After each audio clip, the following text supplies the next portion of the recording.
Hello everyone, তোমরা সবাই কেমন আছো? আশা করছি খুব ভালো আছো আর আমিও খুব ভালোই আছি। তো জামাই ষষ্ঠীর দুদিন পরে আমরা গেছিলাম হচ্ছে ছোট দিদির বাড়িতে। বড় দিদি, তাসু আর আমি। তো এখানে দিদির বাড়ি চলে এসেছি আর দিদির বাড়ির সামনেই পুকুর। তো এটা একটু তোমাদের সাথে শেয়ার করলাম। আর এই জমিগুলো পুরোটাই দিদিদের। তো আমরা এখন জমির ভেতর দিয়ে যাচ্ছি হচ্ছে আমের বাগানে, যেটা হচ্ছে দিদিদেরই।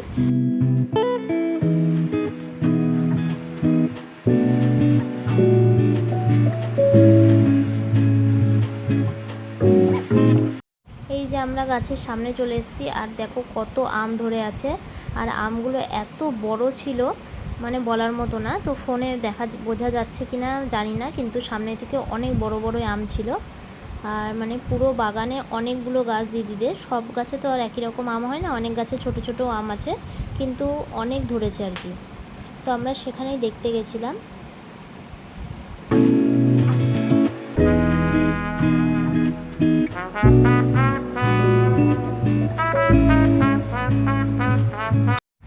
আর এনাকে দেখো মাথার মধ্যে খড় উঠিয়ে নিয়ে বসে আছে, এটাও দিদিদেরই গরু। আর আমরা এখন বাড়ি যাচ্ছি। তো এই যে চলে এসেছি আমরা বাড়িতে। দিদিদের বাড়ির সামনে ঢুকতে একটা তাল গাছ, পেছনেও একটা আছে, এইটাতে তাল হয় না আর কি। আর এইদিকে হচ্ছে মিস্ত্রির ঘর, এখানে খাট মানে কাঠের কাজ টাজ হয়। আর এইদিকে খড়ি বিক্রি করা হয়। আর এই যে দিদিদের ঠাকুর মনসা মা। আমরা মন্দিরের সামনে একটু চলে এসেছি। আর সোনার দিকে দেখো, দিদিদের বাড়ির পুজোর সময় এগুলো আর কি বাজানো হয়, ওদের বাড়িতে সব সময় থাকে। তো দুপুরে আমরা খাওয়া দাওয়া করার পর আর ভিডিওটা করা হয়নি। তো এটা হচ্ছে সন্ধেবেলা, দিদি এখন দিচ্ছে হচ্ছে সন্ধে।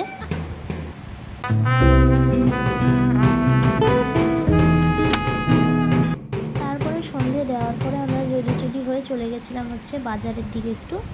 তো বাজারে এসে চাউমিন, তারপরে মোমো এগুলো খেয়েছিলাম।